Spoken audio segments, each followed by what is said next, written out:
So I'm Joanna Pineda, CEO of Matrix Group, and I'm here today with Jason Stevens, who's Director of Software Engineering here at Matrix Group, and we are going to talk about two-factor authentication.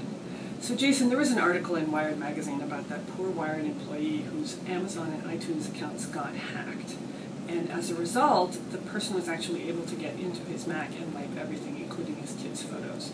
And he recommended setting up two-factor authentication whenever possible. So what exactly is two-factor authentication? So there are a couple different categories of ways that you can get access to websites or other things. One is things that you know, such as a password or a PIN, and this is common what people use on the web. Another category is something that you have, such as a key to get into your house or your car. There are other categories, such as things that you are. This is a thumbprint, a retina scan, something like that. Two-factor authentication is when you combine two things from two different categories. So typically on a website, when I log in, I type in my username and password, and that's information that I know, so that's single-factor authentication. Right, so dual-factor authentication would be something like an ATM, where you need to provide something you have, your ATM card, as well as your PIN, which is something that you know. So if somebody gets a hold of your PIN, it's not going to get them in. If somebody gets a hold of your card, it's not going to get them in. It's the combination of the two. So my house, the key lets you in, but if I set the alarm, which I do, you have to know the code to the alarm system as well, otherwise the cops are there in a couple minutes.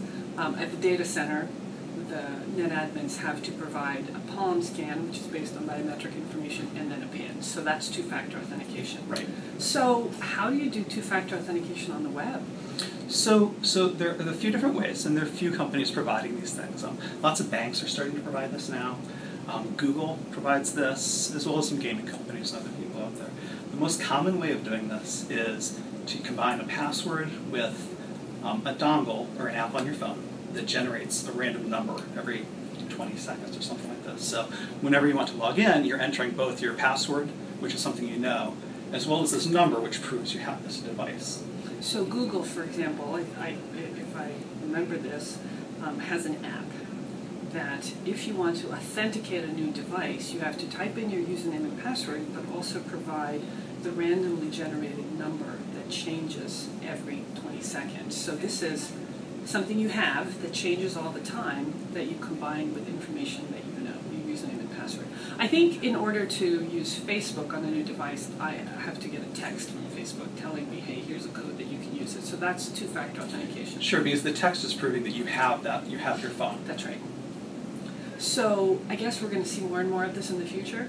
Well, hopefully. It's a great way of increasing security, especially with websites, because passwords are such a difficult thing for people to manage, and they're stolen, they're lost, they're written on stickies. So having a two-factor really bumps up the security quite a bit.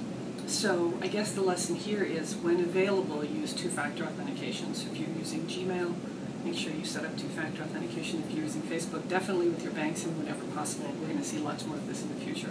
Jason, thanks so much. Thank you. Thanks for watching the Matrix Minute. Don't forget to connect with us on our blog and social media. For more information, go to matrixgroup.net.